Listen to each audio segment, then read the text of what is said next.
Tes. Assalamualaikum warahmatullahi wabarakatuh, Pak Amin. Waalaikumsalam. Ya, terima kasih sudah mengizinkan saya untuk melakukan wawancara kepada Pak Amin. Ini ada beberapa pertanyaan Pak Amin yang mungkin berkaitan dengan tugas Bapak sebagai kepala sekolah dalam memutuskan suatu keputusan gitu. Yang pertama Pak, selama ini bagaimana Bapak dapat mengidentifikasi kasus-kasus yang merupakan dilema etika atau bujukan moral? Baik, terima kasih Bu Winnie atas pertanyaannya terkait dengan identifikasi bagaimana kita sebagai pimpinan sekolah melihat ada bujukan moral atau dilema atau ethical dilema ya, dilema etika.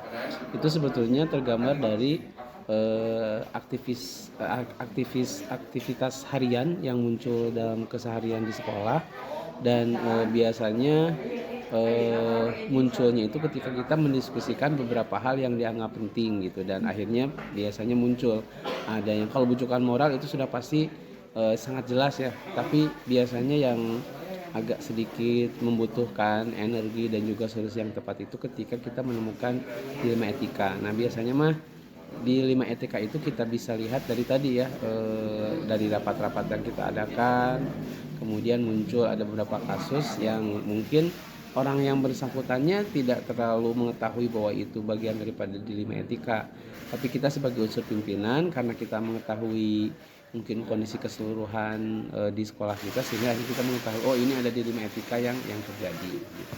Oh gitu. Jadi Pak mengidentifikasi kasusnya itu berdasarkan hasil diskusi ya? Iya, diskusi pekanan atau bulanan begitu. Oke.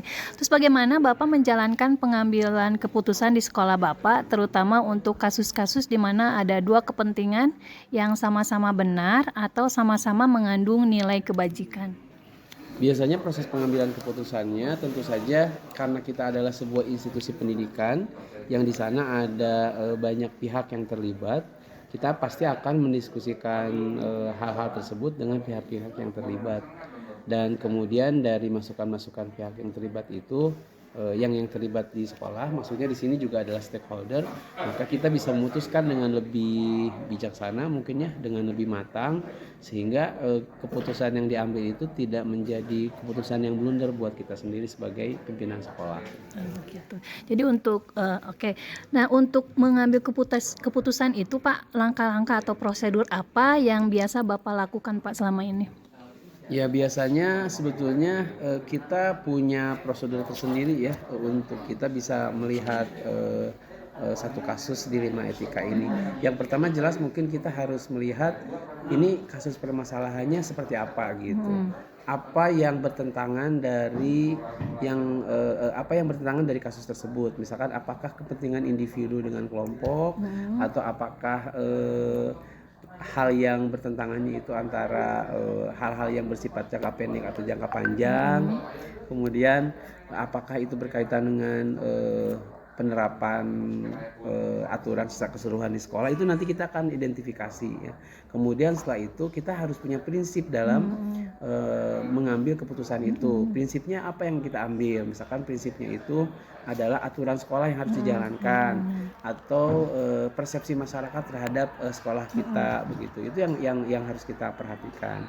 Nah, setelah kita mengetahui dengan ajeg identifikasi terhadap permasalahan itu, maka kita mulai melangkah ke hal-hal yang lebih teknis terkait dengan bagaimana kita bisa mengambil keputusan.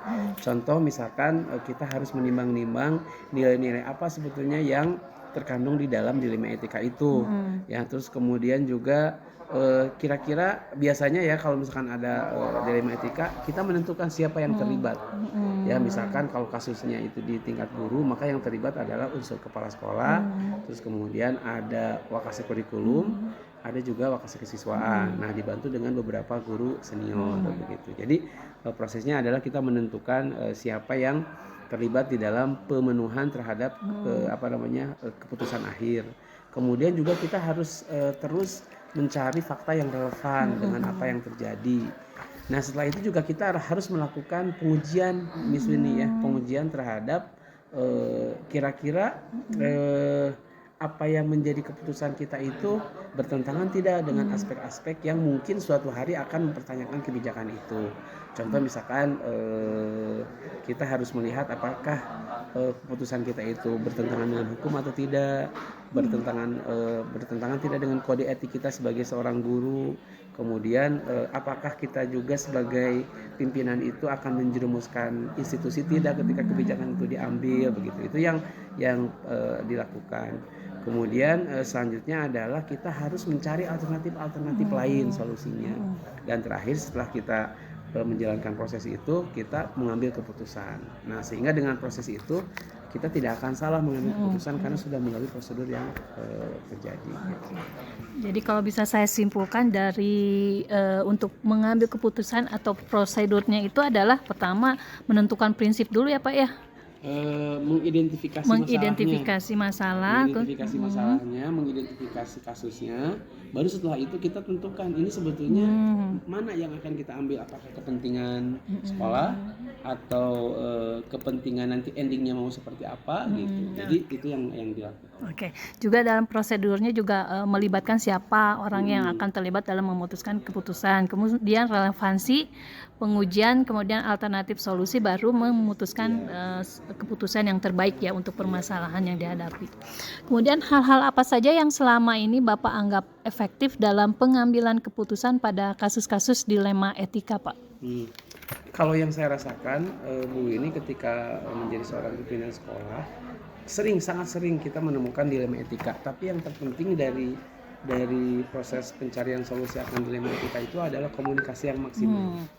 Gitu. Jadi kadang-kadang kita memiliki alternatif yang cukup baik, tapi ketika tidak dikomunikasikan dengan pihak-pihak yang harus terlibat, maka yang terjadi justru malah adalah kita memunculkan masalah, bukan memberikan solusi terhadap masalah. Gitu. Jadi yang paling terpenting kalau dalam pandangan saya adalah komunikasi. Seberat apapun dilema etika yang terjadi, gitu ya. Dengan komunikasi, dengan relasi yang maksimal antara kita dengan pihak-pihak yang terlibat, maka tampaknya selalu saja ada solusi yang bisa kita ambil. Jadi komunikasi adalah hal yang efektif ya untuk menghadapi kasus-kasus dilema etika yang Bapak hadapi. Nah, terus hal-hal apa saja yang selama ini merupakan tantangan dalam pengambilan keputusan pada kasus-kasus dilema etika? Tantangannya, Pak?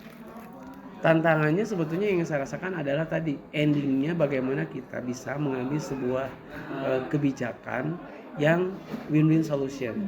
Jadi kalau dalam sebuah institusi pendidikan kita berhadapan dengan begitu banyak kepala, dan pasti satu kepala satu persepsi, satu cara pandang. Nah, kadang-kadang kalau kita tidak hati-hati, kita itu bisa tidak adil terhadap satu orang tertentu, tidak adil kepada satu grup tertentu, begitu. Nah, itu tantangannya gitu, sehingga win-win solution itulah mungkin yang paling agak sedikit rumit untuk kita ambil. Tapi dengan komunikasi yang maksimal, dengan proses yang maksimal, insya Allah nanti kita akan dapat solusi yang terbaik. Oke, jadi tantangannya mengambil keputusan yang benar-benar sesuai dengan semua pihak ya. Dan salah satunya adalah dengan komunikasi. Nah, kemudian Pak, apakah Bapak memiliki sebuah tata kala atau jadwal tertentu dalam sebuah penyelesaian kasus dilema etika?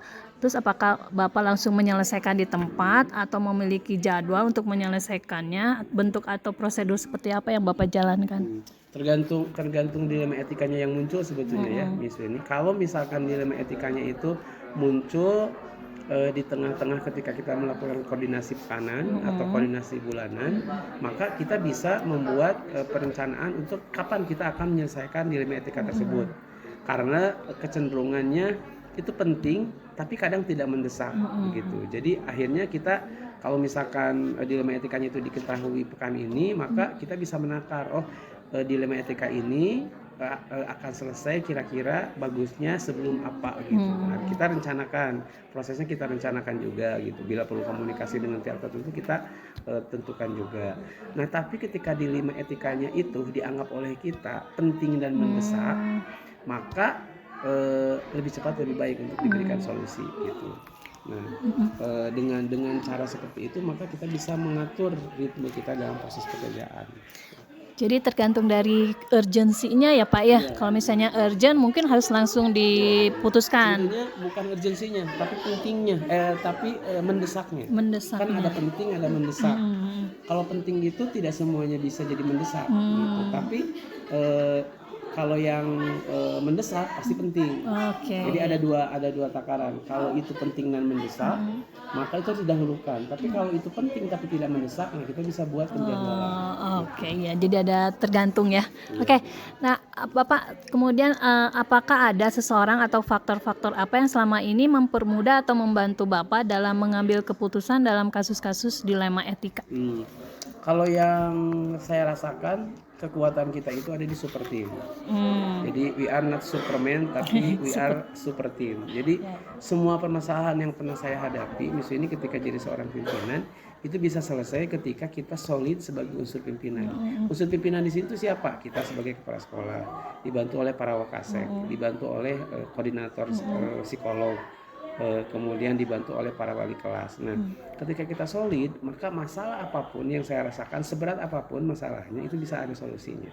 Dan kita bisa menanggung apa yang menjadi konsekuensi dari kebijakan kita, begitu. Seandainya misalkan pengambilan keputusannya itu sendiri dan kemudian keputusannya itu diambil dengan tidak tepat, maka yang menjadi beban itu adalah mungkin diri kita sendiri. Tapi ketika keputusan diambil secara bersama, diawali oleh diskusi, diawali oleh komunikasi, maka sebetulnya dapat dipastikan tampaknya tidak ada satupun masalah yang kita hadapi tanpa ada solusi. Gitu. Ya, jadi tadi yang disebutkan bahwa yang membantu Bapak untuk menyelesaikan permasalahan kasus dilema etika itu adalah super team. Super team itu berarti seluruh warga sekolah. Seluruh warga sekolah. Termasuk di dalamnya adalah orang tua. Orang tua ya. Termasuk di dalamnya adalah warga sekitar. Itu bagian daripada super team kita. Gitu. Tapi memang ada super team yang paling inti dari kita, yaitu unsur pimpinan harian. Kita wakasek, humas, koordinator BK, koordinator psikolog, koordinator wali kelas, itu bagian yang terpenting yang perlu kita koneksikan antar persepsi-persepsinya itu. Oke, iya. Nah, dari semua yang Bapak telah sampaikan, pembelajaran apa yang Bapak petik dari pengalaman Bapak dalam mengambil keputusan dilema etika? Kalau yang saya rasakan ya Miss Yuni, ketika beberapa kali mengambil keputusan yang sangat berat, bahwa selalu saja ada solusi dari setiap apa yang menjadi permasalahan yang muncul. Jadi kadang-kadang kalau dulu belum pernah mencoba memberikan solusi terhadap masalah itu, karena kayaknya ini mah udah kitanya give up aja gitu, karena masalahnya itu dianggap terlalu besar. Tapi ternyata setelah dijalani, selalu saja ada solusi yang bisa diterapkan dari apa yang menjadi tantangan untuk dilema etika tersebut gitu. Iya betul ya, selalu ada solusi dalam setiap permasalahan ya Pak ya. Terima kasih Pak, dari hasil wawancara saya belajar banyak dari Bapak bagaimana mengambil keputusan dilema etika ya. Ternyata tidak gampang. Betul, tapi tidak ada solusi. Iya betul. Terima kasih ya Pak ya, sehat selalu Pak Amin. Assalamualaikum.